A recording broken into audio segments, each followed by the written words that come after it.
Lands of Evershade, a new board game RPG from Awakened Realms, comes with this beautiful player handbook that guides you through the process of character creation. And while it does a great job of immersing players into those mysterious worlds, from our experience of creating our first characters in Lands of Evershade, we find that sometimes it's a bit challenging to actually understand what your character can do just based on that thematic description, how all of that actually translates into mechanics and how to actually choose your profession. So this is the kind of video that I wish we had when we just started playing Lands of Evershade, and so I decided to film myself and hopefully help you to understand what each profession does to help you create your first character. Now, if you are new here, normally on this channel I like to go deep, creating in-depth character guides and explainers and all of those type of deep videos, but for this occasion I decided to go just a little bit more surface level than I would normally go, but that is intentional purely just so I wouldn't overwhelm you with details. That being said, if you are looking for some deep Lands of Evershade character guide videos, no worries, they are coming as well. So with all of that out of the way, let's open this player handbook together and take a look at each profession one by one.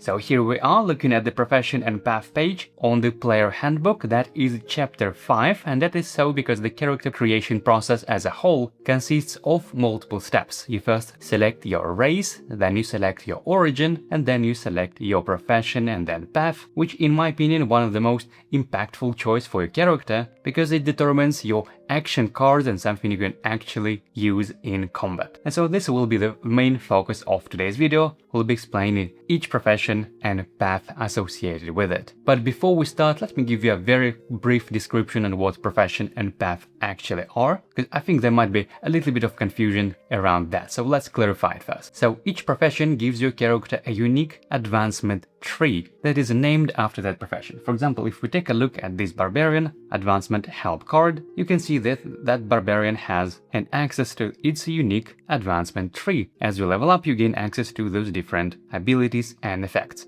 And also, each profession comes with 2 additional little skill trees that you can find on the flip side. For example, Barbarian has access to close combat and marksmanship, and these 2 are more like a supplementary additional advancement trees that you may sometimes find on other professions as well. And of course, whenever you level up your character, you can totally mix and match and choose between all 3 different advancement trees you have. This is completely up to you the way you advance your character. But now each profession also comes with a path, and I think this part is what makes a little bit of confusion. At least that's what I find, that sometimes even other content creators weren't sure how it works. So let me open, for example, we have the first profession, Barbarian, and if you flip it to the next page, we'll see that the Barbarian comes with 3 different paths. In case for Barbarian, they called Brood, Wildling and Glow Drinker. And the most important thing is that those paths, they have no correlation with the advancement trees.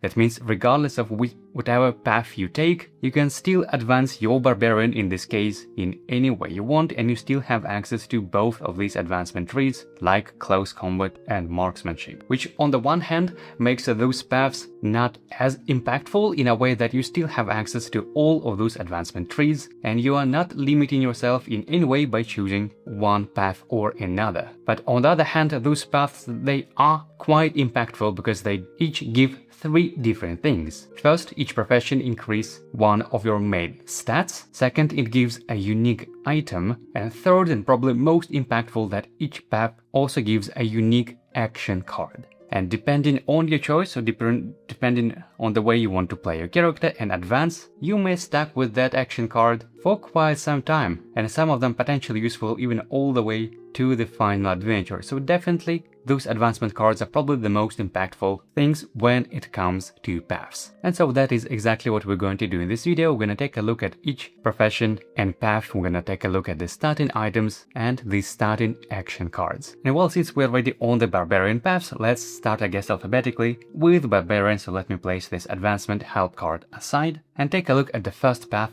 called Brood, which gives access to the action card Rage and the starting item Death Whistle. So this action card, it says when you deal at least 6 damage or defeat an enemy, after that you flip this card and you gain access to the passive effect party members support you with 1 die fewer, and when you deal damage with melee attacks, you add the value of your strength attribute to the total damage and gain terror. So Barbarian as a whole, as a profession, is all about brute force. And I think this specific path, Brute, and this card Rage purely and further amplifies this even further. You can always almost think about this ability as a sort of berserk. Whenever you defeat an enemy, you becomes enraged, which makes you less acceptable to support from other players, but at the same time, you deal more damage and gain terror along the way. And when it comes to this item, Death Whistle, it says pull by 2 in range 3. Now, the ability to pull anybody is actually more useful than you might think, not only because you can pull them to some dangerous terrain, but you can also use this item to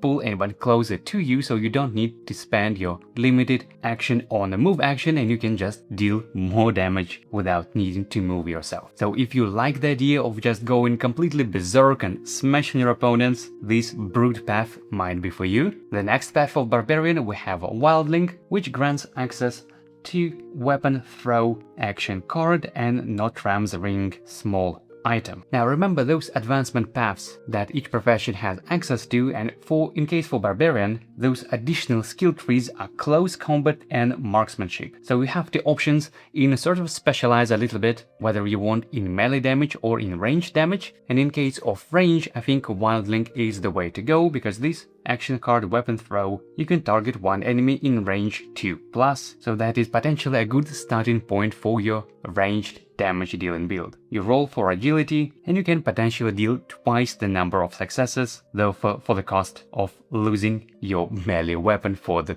rest of the battle. So it's a pretty thematic, I guess, that you're throwing your weapon, but that's at least some good use of some melee items that you may occasionally find on your journey and just throwing them for dealing more damage. I mean, for the small item, it's plain and simple, move by 2, which may be somewhat similar to Death Whistle in that sense, that it allows you to skip your move action and simply use this item to come adjacent to the enemy. But in this case, sometimes you might be the other way around, sometimes you want to go further back from the enemy, so then you can use this weapon throw. So that is a little bit more flexibility in that sense, and it pairs really nicely with this action card. And the third path of Barbarian, we have Glow Drinker, and this is probably one of those cases where I mentioned in the intro that sometimes it might be hard to translate all this thematic explanation into the actual mechanics unless you actually read and break down those action cards. So let's take a look. We have action card called Manic Love and the small item Glow Juice. And for this ability, you would roll for Charisma,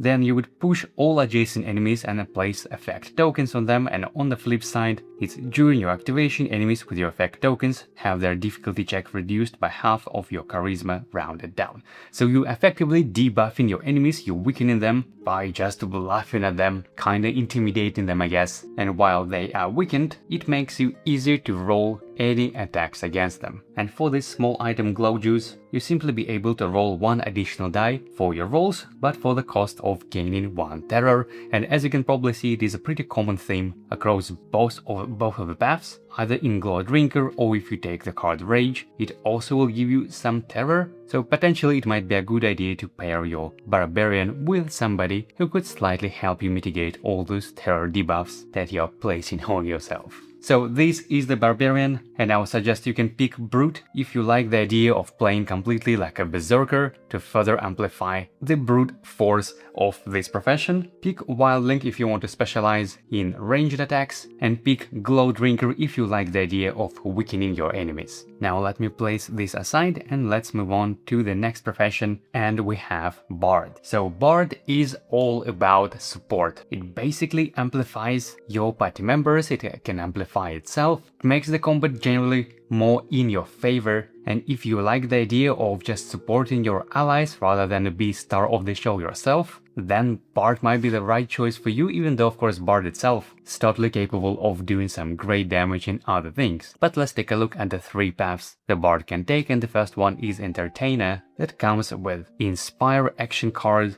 and Throwing Dagger as the starting item. And so what this action card does, it says you roll for Charisma, then on success you flip this card and place markers on this card, and anytime you can discard those markers to support a party member in range 3 with a number of dice equal to the number of those markers. So potentially this is one of the best supporting cards in the entire game. And I think it just fully leans into the main strength of Bard as a profession as a whole. As I just mentioned, it's amplifying and helping and supporting, and this path for the entertaining just fully leaning into that. It's similar to Barbarian's Brute. I think the first path does similar thing in this profession. It just fully leans on this main strength of the character and amplifies it even further, and the same with Bard Entertainer. This I think does similar thing. But of course this starting item Throwing Dagger, which can deal 4 unconditional damage to anyone in range 4. That just gives a hint that Bard is not just purely support character, it can still capable of dishing out some damage as well. The next path of Bard is called Trickster, which gives access to Smoke and Mirrors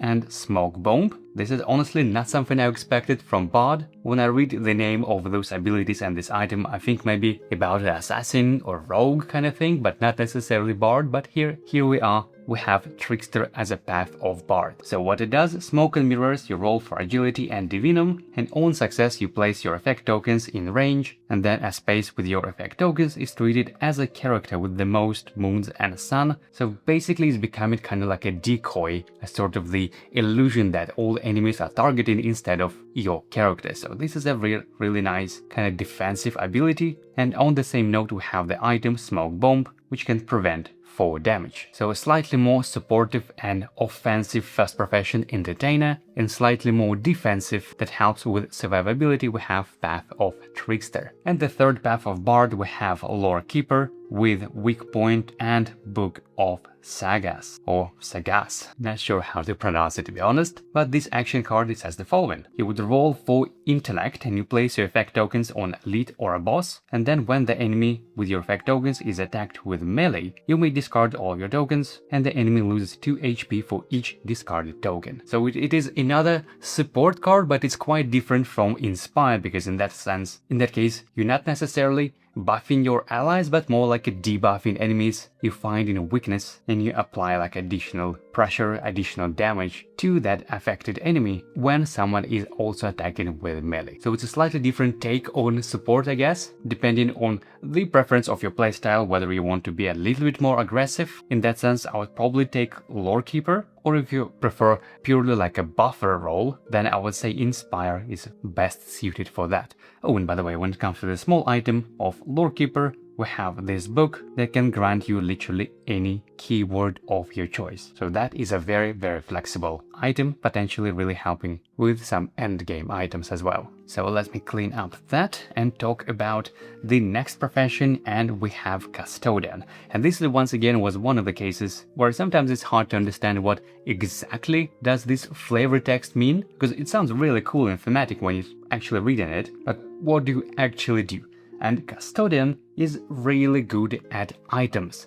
Modifying items, strengthening items, recovering items, and just different interactions with your pouch or with the items you have already equipped. Custodian is really good at that.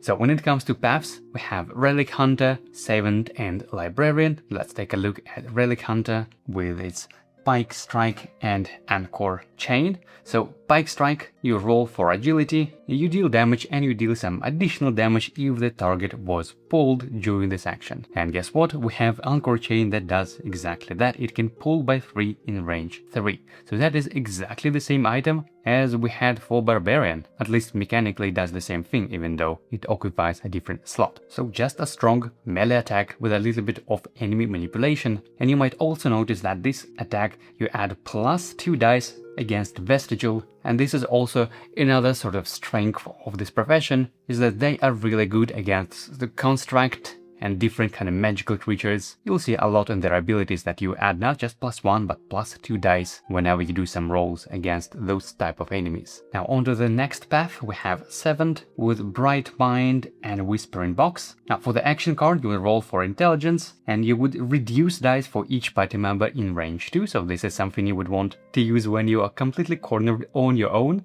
without any party members in range 2. Then you flip it to the other side and it says discard all markers from this card to add that many dice to your roll, or gain 1 terror to discard all the markers to support with that many dice to either yourself or any party member in any range. So that is somewhat similar to Bard's Inspire ability, but a bit more flexible in a sense that you can use this even on your own. You use your bright mind to empower your own actions with rolling more dice. This is all about it, and even this small item amplifies this even further, that you can add 3 additional dice but for the cost of gaining 2 terror. So this bright mind comes at cost, I guess, but potentially really strong amplification of any of your rolls. And onto the third path we have Librarian with Applied Knowledge and Codex Vestigium. Those items are really hard to pronounce sometimes, but either way, for this ability we have Support Reaction, you roll for Divinum and you ignore half of that value to ignore that much defense during your offensive action. And this is something that in general this profession is quite good at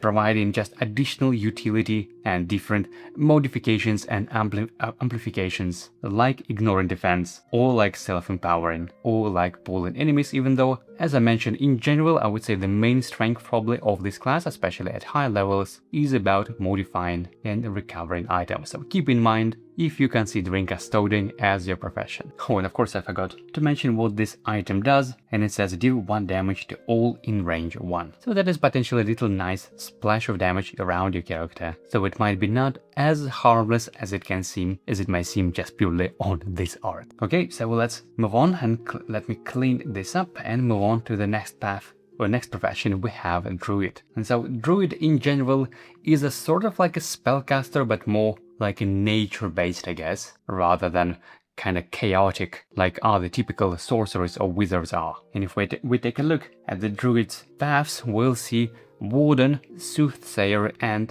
Beastmaster. And so let's go with the first path. We have Warden with Freezing Smash and Curing Leaves, and what's interesting is that this path amplifies and increases strength, which is probably not something you would expect from a sort of spellcaster, at least from a typical intellect-based wizards or other type of mages kind of. But this is what makes Druid a bit different from Mage, which we're going to talk about quite soon as well, because it is not just purely intellect-based, but it has ability like this Freezing Smash, which is purely based on strength. It's a melee attack, even though in range 2, you deal some damage and potentially you freezing some enemies, reducing their movement. And for the small items, we have plain and simple heal 2 HP in range 1, either yourself or your party member, which pretty much always come in handy, no matter what stage of the game you are. Now moving on to the next path, we have Soothsayer with its ability Cure and Poison and Stone of Nivar. Now for this action card, you roll for Intelligence and Divinum, and then you draw activation tokens from the initiative bag, and then for each drawn black activation token you deal some damage, or for white or dual tokens you heal your party members or yourself. So that is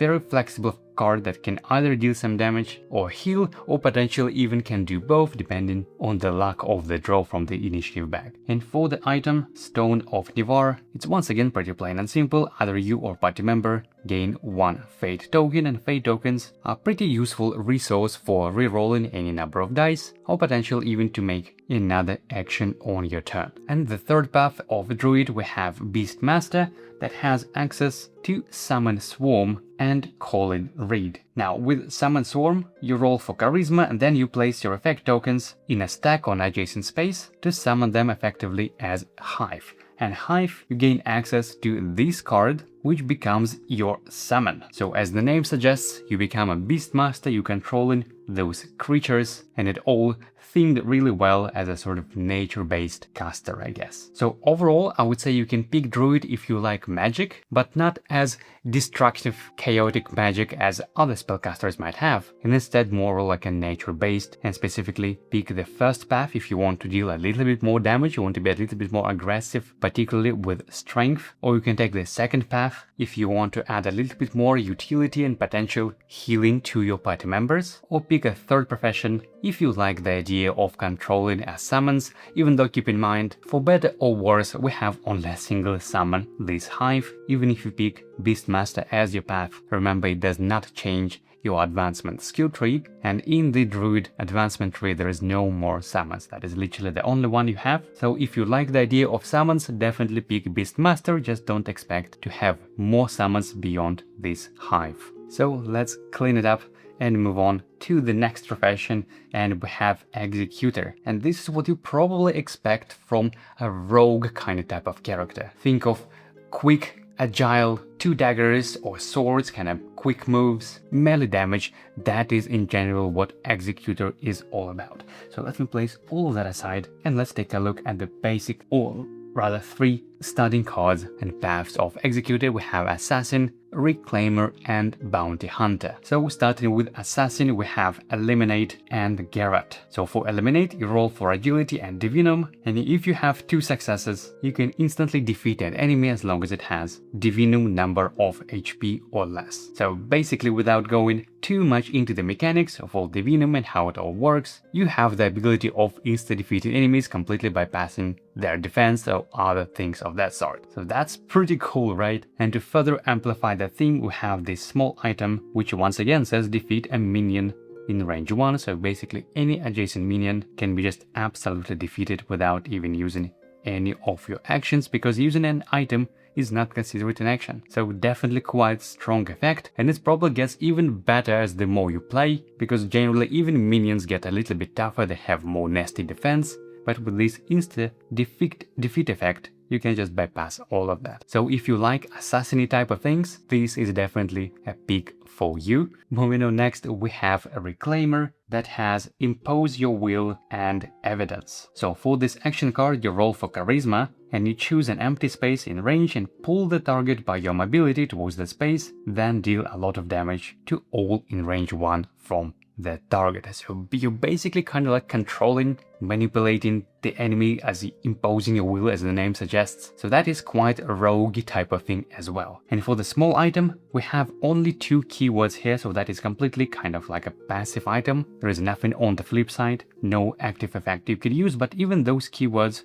Diplomacy and Intimidation, and I would say probably Intimidation especially, is quite helpful for this profession as a whole. There are quite a lot of cards that can benefit from additional Intimidation keyword. And onto Bounty Hunter, the third path of Executor, we have Mark Bounty and Weighted Net. So for this action card, it's a support reaction. You roll for Strength and you place your effect tokens on the target in very far range, even all the way to range 4, and then you and party members roll 1 additional die when using offensive action against an enemy with your effect token. So it's like a little bit of debuff. You mark in the target and then you and other party members roll more dice against that target. So that is quite cool. And this item goes really well with that Weighted Net, because whenever you use your melee weapons, your difficulty check is reduced by 1. So that is quite handy for just rolling more successes with your dice. So quite different rolls over here. I would say pick Assassin if you like all of those stealthy, assassin-y, insta-defeating shenanigans. This is definitely the way to go.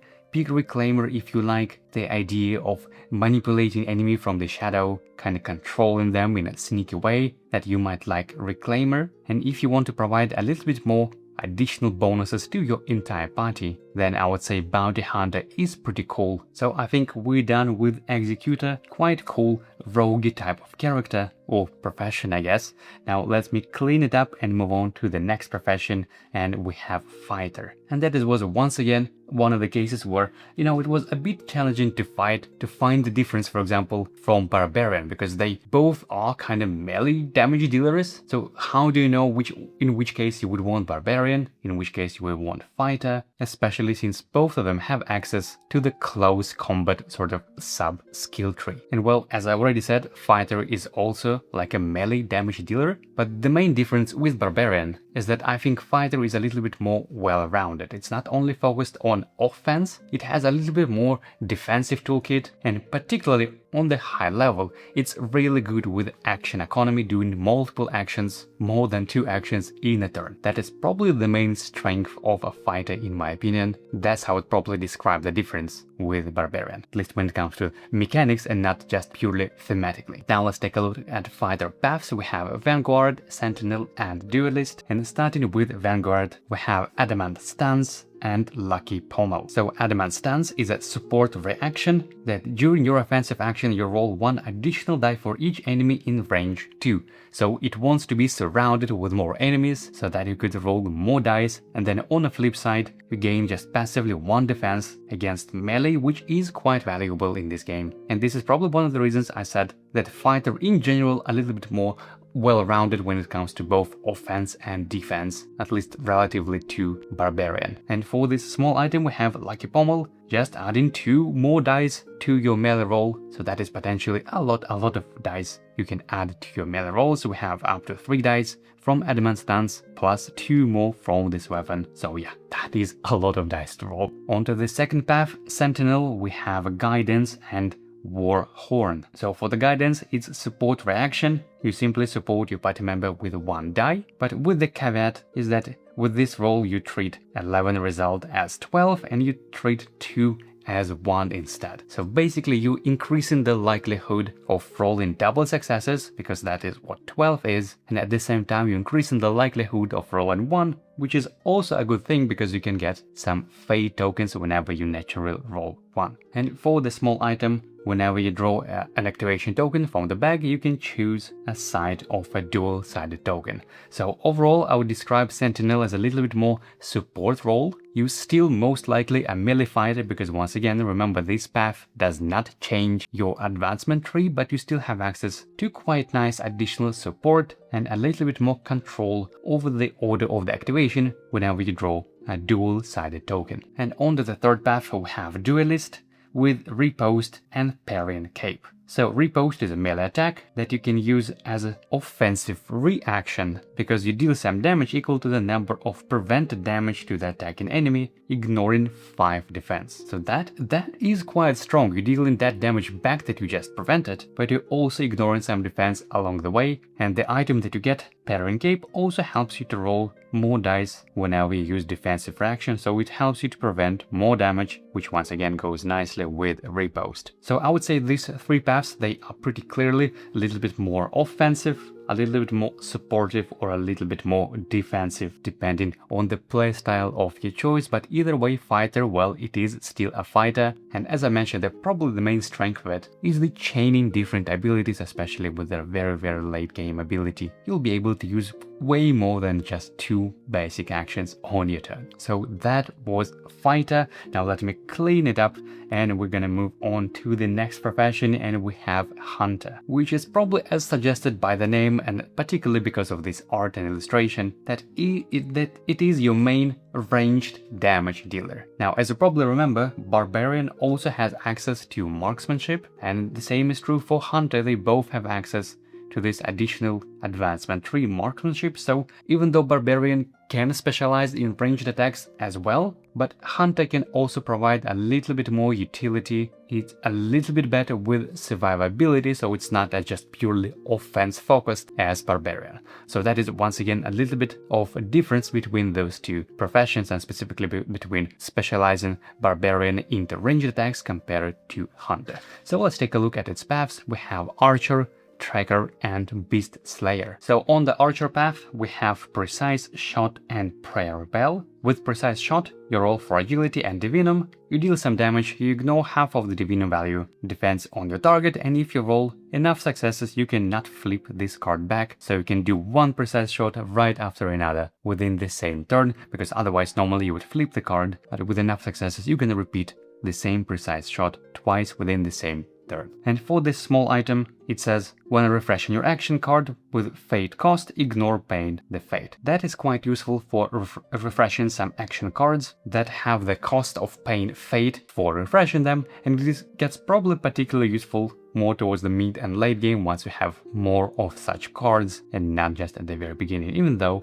it's still harmful even for defensive fractions. Now on to the next path, Tracker, we have Freezing Traps and Pelagios Coin. For the Freezing Traps, you roll for Intellect and you place your effect tokens in range 2, and then whenever an enemy moves to a space with effect token, you end their move and then you roll die and deal some damage, ignoring defense along the way. So that is potentially a little bit of control, a little bit of small area damage, not quite area damage, but at least you can place multiple of those effect tokens, and it's just a nice utility and damage at the same time. And I think this item even further amplifies the utility and the survivability of Hunter, because you can treat your mobility stat as 4 higher. So basically you can move a lot on your turn with this item, which does help Hunter to reposition and just find a cover, maybe find a better spot where you can shoot from or prevent some damage from ranged attacks. And for the third path of Hunter, we have Beast Slayer with Heroic Strike and Grisly Trophy. So Heroic Strike is a melee attack and you roll for strength, and if you're targeting elite or boss, you deal more damage, and if you defeat them, you gain 2 fate tokens as a trophy. As the name suggests, that's what you probably have from this Grisly Trophy, this little item that you can push by 2 in range 2. So even though, as I mentioned, that Hunter is your probably typical ranged damage dealer, you still do have a little bit of variety. If you want to spec it into melee damage, you can do this with this Heroic Strike, a potentially quite powerful melee ability and a source of fate tokens. So if you like classical range damage dealer as Hunter with bow, then definitely pick Archer. I think this precise shot is a fantastic ability. Ignoring defense is really solid damage. Freezing traps and extra mobility, that is quite nice. If you want a little bit more survivability and utility, then Tracker is the way to go. And if for whatever reason, whenever you hear the word Hunter, you think of someone maybe with a melee spear rather than a bow, then probably Beast Slayer path is the way to go for you, with Heroic Strike, really solid melee damage. So that was Hunter. Let's clean it up and move on to the next profession, and we have Lifeshaper. Now, Lifeshaper is a quite unique profession, probably not quite among, the classic archetypes like Hunter or Fighter, and probably the closest the way I can describe it as a somewhat, maybe kind of like a little bit of Necromancer. Now, it's not really manipulating the deads or undeads, I would say, in case for Lifeshaper, in manipulating life, but still in a little bit more kind of manipulating way and controlling way. So definitely some dark magic going on there, I think. This may be not very close thematic description, but for that I would encourage you to read the actual player handbook. But what I'm describing is more like a closest thing I can probably describe thematically, or rather mechanically, the way this character works. So for the paths we have Plant Crafter, Spirit Maker and Evolver. And let's start with the first one, Plant Crafter. We have Release Pollen and Root Stock. So for Release Pollen, you roll for intelligence and you place your effect tokens in range 2 away from you on maximum 1 per space, and the enemies in range 2 from your effect tokens have their difficulty checks lowered by 1, and you and party members in range 2 of the effect tokens roll 1 additional die during rolls. So you're kind of spreading the seeds, debuffing enemy while empowering your party members at the same time. Kind of sort of like a curse, but I guess because we're talking about living organisms, that's still closer to nature, I guess, but still in a little bit more kind of dark way, I guess. Now on to the next path, Spirit Maker. We have Guardian Spirits and Homunculus. It's a spell you roll for Charisma, and you place your effect tokens on the target, and targets either self or party members in range 4, and then anytime you and party members may discard 1 effect token to prevent 2 damage. So it's a little bit more support ability, but unlike Bard and other support kind of roles we already covered, pretty much everything that Lifeshaper does is in one way or another connected with the effect tokens that this profession is kind of spreading around, and then does something with those tokens, either debuffing enemies or helping to mitigate some damage of your allies, or other things that you might unlock during your advancements. And onto the third path we have Evolver with Tumorous Growth and Fleshcraft Toolkit. It's an attack and spell. You roll for Charisma and Divinum, and you deal some damage ignoring 5 defense and gain some terror along the way. So that is actually the first damage dealing ability we've seen among those three, and that is probably one of the most kind of general theme of this profession as a whole. It's not necessarily about direct damage, but more about manipulation and planting the seeds and then doing something with those seeds. And speaking of those seeds, I do want to give a heads up that as you advance on your main Lifeshaper skill tree, you will be able to summon this Rot Golem. This once again is completely independent from any of the paths you take, but in general, if you enjoy the kinda like a summoner, I guess kinda like a necromancer from Diablo 2, I'm not sure why I always have this association, but for some reason, to me, this character, this profession is the closest to the necromancer. I don't know why, maybe I'll be completely wrong about it, but this Rot Golem is, yeah, that is potentially a quite strong summon that you can control, so if you enjoy this kind of playstyle, with buffing and debuffing and draining the energy from the enemies and summoning Rot Golem like that, then Lifeshaper might be for you. Though keep in mind that manipulating nature in such a slightly creepy way is not an easy task, I guess, so this is why you will see quite a lot of terror among different ability cards of Lifeshaper. We have on Tumor's Grove, you gain 1 terror. On this Homunculus, by the way, didn't read it, but it says you can gain 2 Fate tokens and also 2 terror, and you'll see it on quite a few other items and ability cards from Lifeshaper, so keep in mind that you will sometimes kind of debuffing yourself a little bit, and you would ideally need to find a way of mitigating that, or someone who can help you with that. So with Lifeshaper hopefully covered, let's clean it up and move on to the next profession, and we have Mage. And Mage is your classic spellcaster with a little bit somewhat unpredictable chaotic magic, and that is probably the main difference when it comes to Druid and Mage, even though of course you can specialize Druid in more kind of strength, melee based, but still there is some magic. But when it comes to Mage, that is just pure arcane magic, not as nature based, and some of those spells, they can be quite harmful to your party members. So before you're ready to shoot your fireballs, it might be a good idea to ask whether your party members would be happy about it. Keep in mind there is quite a lot of abilities of that kind in Mage toolkit that can potentially harm your party members. So the Mage comes with 3 paths as usual. We have a Conjurer, an Advisor and Rune Carver. So let's start with the first one with Unleash Divinum and Grimoire. Now Unleash Divinum is a spell that you roll for Strength and Divinum, and you deal that damage to all units in range 2, and that of course includes your party members as well. And I think this is just a perfect illustration of what you can expect from Mage at higher levels, because as I mentioned, there are quite a lot of abilities that can just deal damage to all units, of course including party members and sometimes even yourself as well. So they're really powerful, but they do come at a cost. Now onto the second path, Advisor, we have Premonition and Orb. Now this spell is a support reaction. It says before drawing from the initiative bag, you roll for your intelligence and divinum, and as long as you have at least 1 success, you draw more tokens from the initiative bag instead of 1, and you can choose and resolve one of them, return the rest to the bag. So that is potentially quite nice utility tool that helps not only yourself, you're not dealing damage to your party members like with Unleash Divinum, instead you're helping them, giving more controls over the turn order and the initiative for the entire party, which is quite valuable thing here. And for this small item, we have Orb. You can heal 1 terror in range 6. So remember all those terror effects on Barbarian or Lifeshaper or some other characters? Well, this is potentially one of the many ways you can heal them. Oh, and by the way, speaking of items, I forgot about the Grimoire that comes with Conjurer, that you just roll 1 additional die for any spell, and of course this Unleash Divinum itself, of course, is also a spell. So you roll 1 extra die for this ability or any other ability with the keyword spell for that matter. And on the third profession, we have Rune Carver that comes with a Runic Projectile and a Runic Chisel. It's a ranged attack and you roll for agility, which is probably not something you would expect from a spellcaster, and you can deal either a single target damage or a little bit of splash damage, sort of the main damage to your target and then to everyone around it, which once again includes your party members as well. This is always something to keep in mind whenever you play a mage. All this magic, it is pretty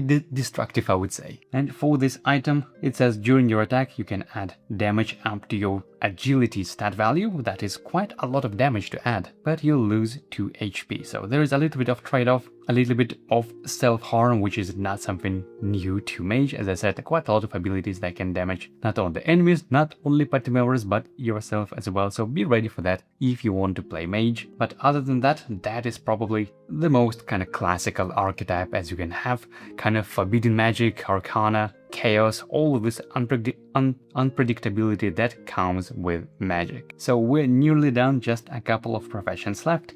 Let's clean it up and talk about Moonshield Paladin. Now, Moonshield Paladin is something, once again, that I think quite easy to misunderstand, at least based on how other paladins sometimes depicted in other games, or how they function rather, because I think in this game the main role, the main strength of Paladin as a profession is all about utilizing boons, and boons are positive effects, sort of like buffs that you can have applied to your characters or to other party members, and then sometimes even use them as a resource to either increase your stats or to fuel your abilities. That is something that Moonshield Paladin is really good at manipulating all those boons, just giving everyone boons and then using them in some other ways apart from just increasing your stats. So that is, in my opinion, probably the main strength of this class as an amplifier, as a support character, but also quite flexible in other damage or damage mitigation. So let's take a look at the paths. We have Protector, Arbiter and Skygazer. So the first path, Protector, comes with Taunt and Buckler. Taunt is a supportive reaction.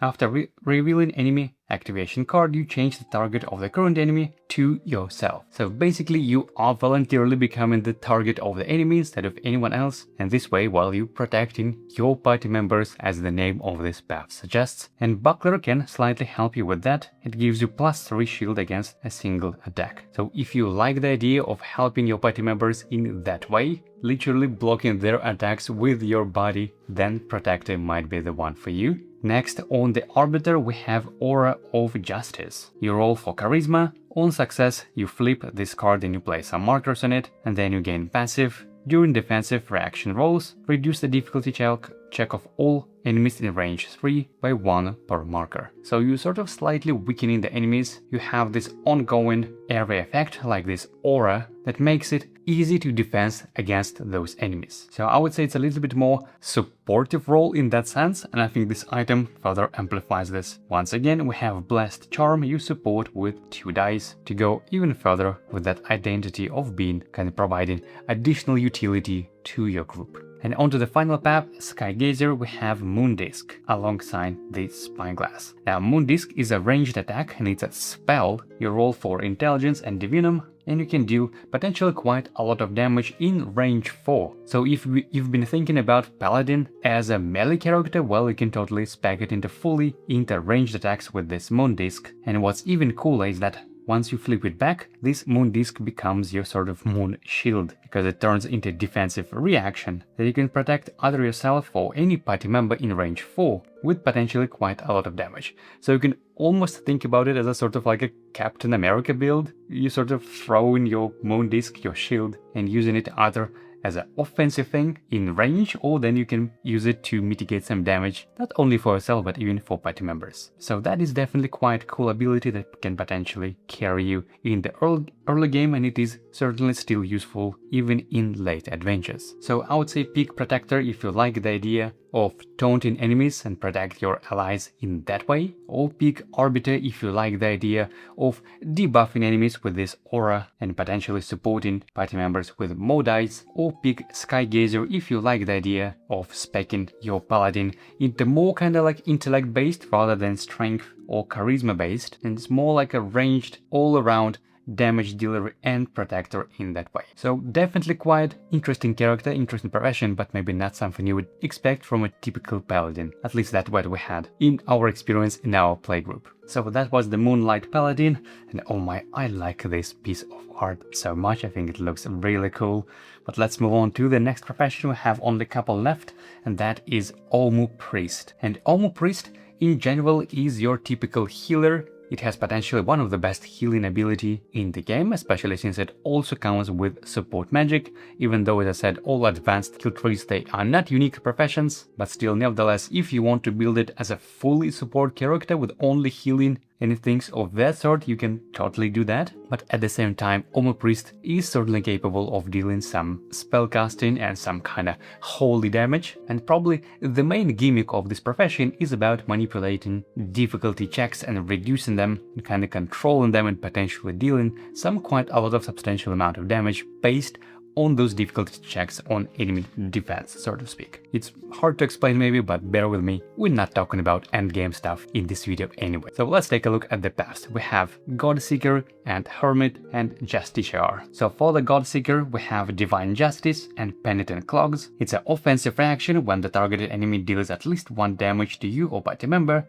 Then you roll for Intellect and Divinum, and you deal potentially a lot of damage back to the enemy. So it's kind of like divine punishment, I guess. As soon as the enemy dealt at least 1 bit of damage, which means you're not prevented all the damage, then you can use this ability and just deal potentially a lot of damage back to the enemy. And speaking of the difficulty checks, reduction and manipulation, as I mentioned, we have already Penitent Clogs, and those boots, that's exactly what they do. They reduce the difficulty check by 1 during rolls, and that might come really handy for some more like mid or late game abilities of the Omu Priest. Now onto the second path, Hermit, we have Swing of Incense, and the item Incense itself. It's a melee attack, you roll for Strength, you deal some damage and then you place tokens on the enemies, and then, well, as expected from Omu Priest, the enemy with effect tokens has their difficulty check reduced by your lowest attribute. So that is once again another way of reducing difficulty, which in turn makes all the successes much more likely to happen during your rolls, and it's also important once again for some synergies with other abilities of Omu Priest. And for this item you can either heal 2 HP or deal 2 damage in range 2. So as you can see, this class, this profession is certainly capable of some damage. They're probably giving us a hint with this item, especially since you can spec into strength with this ability. So you can think of like a battle priest, I guess, that with one hand you pray and heal, but with the other hand you just absolutely smashing your enemies. I mean, you just look at the art. Yeah, that thing definitely hits hard. And on to the third profession, we have, it comes with Summoned for Trial and Tome of Omu. So it's a support reaction, you roll for Charisma, and you pull potentially a lot of enemies in range 4 by 2. Whatever number of successes you roll, that many number of enemies you pull, and then enemies in range 1 have their difficulty checks reduced by 2. This is once again emphasizes the main probably strength of this profession. So if you like the idea of being kind of like a support character on one hand, but on the other hand being able to just dish out quite a lot of damage purely because of all this difficulty for checks reduced so much thanks to your abilities, then Omu Priest might be the choice for you. And once again, I think I forgot to mention what this item does, and it heals for 2 HP for each enemy in range 1, so potentially if you are surrounded, and you will likely be surrounded if you use Summon for Trial, since you kind of pull everyone adjacent to you, then you can have a big burst of healing for 2 HP for each enemy in range 1. So all the way to healing 8 health, that is pretty decent. It comes once again with the theme of this, in general theme of this profession, as a very strong healer. So hopefully with that covered,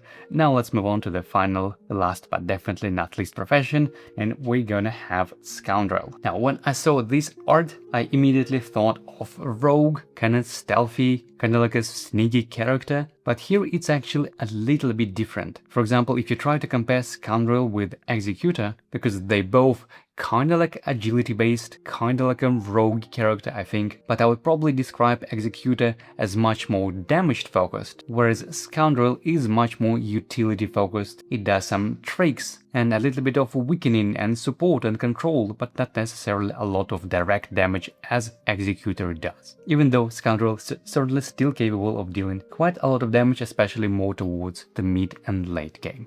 So when it comes to Scoundrel paths, we have Thief and Spy and Con Artist. So let's go with the first path. We have Thief with Weapon Steel and Thief's Gloves. You roll for Agility and you place your effect tokens on the enemy, and then when the enemy with your effect tokens deal damage, you reduce this damage by 2. So you kinda like weakening the enemy, and that is probably one of the main themes of this class as a whole, or this profession. And for this item, it's actually plain and simple. When you are adjacent to Elite, you simply gain 1 Brill, which is a local currency for just 1 gold effectively. Quite nice way of gaining 1 free gold every battle, which goes quite nicely with the theme of the Thief as a path. Moving on to the second path, we have Spy with Inside Information and Needle Dart. You roll for Intellect, you choose a number of enemies and you reveal and read their topmost activation cards, then place it back, and after that you may move up to your mobility. And that is what I probably mentioned when it comes to utility and just helping your party, but not necessarily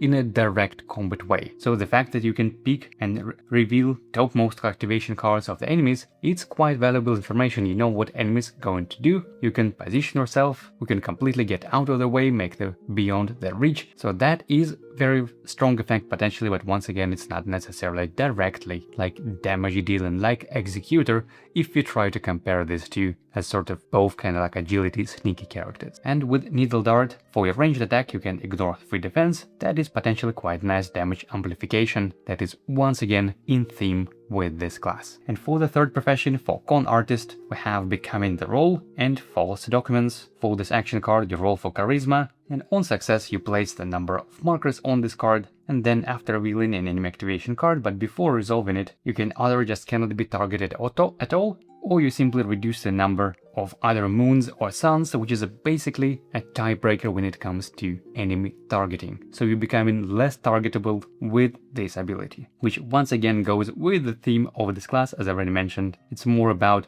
utility and survivability and weakening the enemies and some manipulating with enemies, for the most part at least. And with that, I believe we covered every profession. We have 12 of them in the game, and yep, we got companions next. That means we did indeed cover all 12 professions. Now, just to give you a heads up, if you like to go deeper into that, I do plan my in-depth coverage on building characters and go much more deeper into in-depth with synergies, with races, with origin, going with late game cards and all of the jazz. So if you like theory crafting, or if you just like nerding out just like I do, then stay tuned for those type of videos. This is something definitely I'm planning to do. And in the meantime, please let me know if this video helped you at all. I genuinely would love to hear from you, and if you find this video helpful, please give it a like, subscribe to the channel and consider supporting me on Patreon. I would really appreciate it. If by the time you're watching this video I have more Lands of Evershade videos already on the channel, then I'll probably put them somewhere over here, but if not, check more videos on the channel for other games like Grim Coven, which is another game